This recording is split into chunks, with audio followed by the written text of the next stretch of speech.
Welcome back, everybody. This is Dana from Master Land Investing. Thank you guys for tuning in. I hope you're having a great week. What I want to talk about in this video today is, excuse me, recently I've had 3 or 4 people reach out to me probably in the last month. And the question is what's the best way to sell my property? I think sometimes for a lot of land investors it's a little easier to acquire the properties. It's a numbers game. Believe me when I tell you, if you're soliciting and it's consistent and you do what these people are teaching you, and as well as what I'm trying to teach, it's all in the numbers. It's a consistent game. You got to continue to do it. You'll get properties. But I think where a lot of people bog down is selling their properties. I've talked about it earlier in other lessons about not being greedy. Try to buy it around 25-35% of the retail market value. Learning the value of each deal when you're buying property. Another approach would be, and I think more people than not don't really think about it, is just maybe the niche market in this land investing would be possibly just decide right now, starting out, you want to be a wholesaler.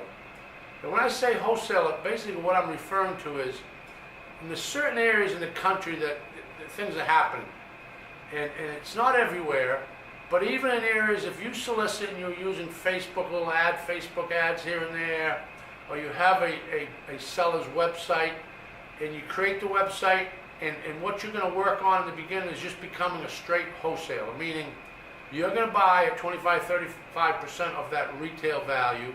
You're buying once you understand the value of each deal that you purchase, but then in turn, you're not going to put it back on the market on a retail end. You're going to mainly solicit and try to build up a buyer's list of other investors. There's a lot of them out there. It's more competitive than ever. And what you're going to do is you're going to offer them properties at a discount. So for instance, you're buying properties, say at $2,000 that are worth $7-8 grand. So you buy them, say you even buy them at $2,500, full cost at $3,000, and they're worth $8 to $9 grand retail. Well, then you turn around, you make a buyer's list, you get a hold of every builder that's in your area, the area you're farming, and you also maybe use your web platform, which would be a website for selling property, and let everybody know that what you'll do is you're a wholesaler. You'll give them a deal, and there's going to be plenty of meat left on the bone for them to turn around and resell to their buyers, or even put it back in the market as a retail market. I think a lot of people, investors, get bogged down because they can't seem to find a buyer. They're trying to push the envelope, trying to squeeze every bit of blood out of a stone, and that's not always the right approach. I've said it often that, don't get greedy, guys and girls.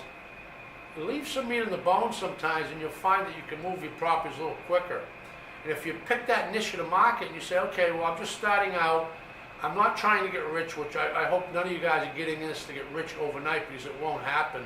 I mean, you definitely can build up an empire and you build up plenty of wealth over time, but that takes gathering those tools in your box, getting some education, possibly get some coaching and mentoring or whatever it may be, and slowly progressing and building up that machine. There's plenty of opportunity there, but as far as being a wholesaler, that's a great way to start stacking up a little money. So say you're even making $1,000, $1,500 in each deal, and you're leaving $2 or $3, $4 grand on the other end between wholesale and retail. That's not a bad gig. If you can solicit your properties and you're picking up 2, 3 a month, say you're picking up 3 a month on average, and you can turn around to a wholesale and make $1,000 a piece. That's 36 grand a year. I mean, think about that. That's more than a lot of people make in a year. That's before taxes, but that's pretty good. And that's not hard to do, guys and girls. So wholesaling is a great option. I mean, I'm constantly thinking of things when people are asking me questions. Excuse me. I rack my brain to come up with the best solution for everybody. I don't want anybody to be bogged down. There's many people out there that are really desperately trying to get into a new business. They want this new opportunity, but as they get involved, and obviously I love the questions, but one of the things a lot of people I find are having, the issue is, how do I sell my property?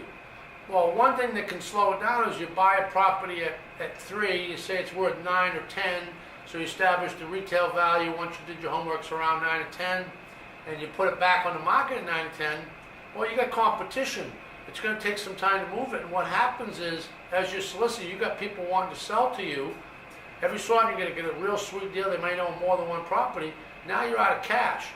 I hope for you guys are trying to go to the 60 and 90-day closing so you have some wiggle room. But if you start building up that buyer's list and you have maybe some builders or some people in the area, or even network with some investors, I've even done it. I bought more than a few properties, probably a handful over my days, from investors. I recently just put a contract on one, matter of fact. The guy had one listed, and the average markets, I'm pretty sure I can sell it for around 7, and he had it listed at 5,400. I offered him 3 because I'd moved some property in that area. And he's a land investor, but I knew exactly what happened was he hadn't closed on it, so he was basically going to sign the contract to somebody and couldn't get a buyer in time. So whether he was light on cash or that's not his name of the game in the market or in his end of the business, whatever his niche is, I saw the opportunity. I saw it was for sale by owner. I had an idea that he might have been an investor, and I offered him. He wanted 59. It lowered it to 54. Hadn't been on the market very long, so I kind of was suspicious about it. He was the lowest one on the list of properties I was looking at, and I offered him 3. Said he couldn't even budge. Called me back about a week later. Said, "Guess what? I just moved some other property. I can go ahead and I can let that go for 3 if he'll still pay me 3." So that's what I'm talking about. I'm buying it from another land investor that's soliciting somewhere. He's from somewhere in the Midwest, or I'm not sure where he's from. But that's opportunity right there. I didn't have to solicit anything. I just went on, checked out some different seller sites, and found a property, made an offer. So if you get the deals and you wholesale, see there I am. I've been a long time investor, and I buy from wholesale sometimes as long as I know the value of the deal. I'm not in a rush. I have to sell it tomorrow. I'm pretty confident I can put it on the market at 79 and probably sell it in 3 or 4 months. And I think even with a realtor, I'd give up a little bit, and I'll probably get around 65 after cost on that. So I should double my money. Now, I could turn around and take that property, close it at the 3, might cost me 32 at the end of the day out of pocket, and solicit it back on Facebook or put it back on the market and put it out there $5 grand and sell it quick. Do the numbers, guys. That's $1 grand plus right there. So it's not that hard, but you got to be creative. So remember that, guys. Think about wholesale as an option starting out. It takes a little time. You build a list, but if you're gonna become a wholesaler, think about creating a little website. Use something that's got some type of funnel already built in. I just signed up with carrot.com, a great platform. Like I said, it's one of the drawbacks for me because I'm not really super savvy with the computer stuff. So they're helping me through it. They're real good with their help. So think about that as an option, because I don't want you guys to fail, and I don't want you to be tying up money buying properties and then being held back because you can't move the property because you're trying to max out the potential on your gains. I've moved so much property over the years. I've made millions, and many people, realtors, are going to say, "Geez, guys, you guys are selling too cheap." Well, they didn't see the beauty in it. It's numbers. You move them, move them, move them. I could move them, buy them at 10, sell them at 17 when they were retail at 20, and move 100 of them, and then go back and watch the market go back up to 40, buy them at 25 and sell them at 35 and move them as quick as I get them once again. So it's a matter of getting them in and out of the gate. Don't get greedy, guys. So that's the lesson. Think about that as a wholesaler. Maybe that's an option for you guys. You can solicit the area farming, let everybody know, let every realtor know. Tell them to tell every builder in here if they're building. Tell them to let every investor know, young and old, that you guys are wholesalers, or you're a wholesaler, so you're finding deals all the time, and you're going to give them back to them with some meat on the bone. Great option, guys. Thank you guys for tuning in once again. If you haven't subscribed, please do so. If you like the video, please hit the like button. I really appreciate it. It helps us all out. Continue to watch. I'm trying to launch one every couple of days, so there's twice a week.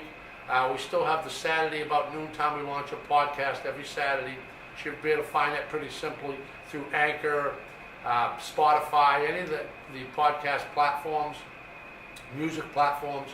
So once again, guys, have a great remainder of your week. Be safe. Go out there. Be generous. Don't be greedy. Go out and inspire somebody if you can today, guys. Appreciate you guys tuning in. Talk soon. Bye-bye.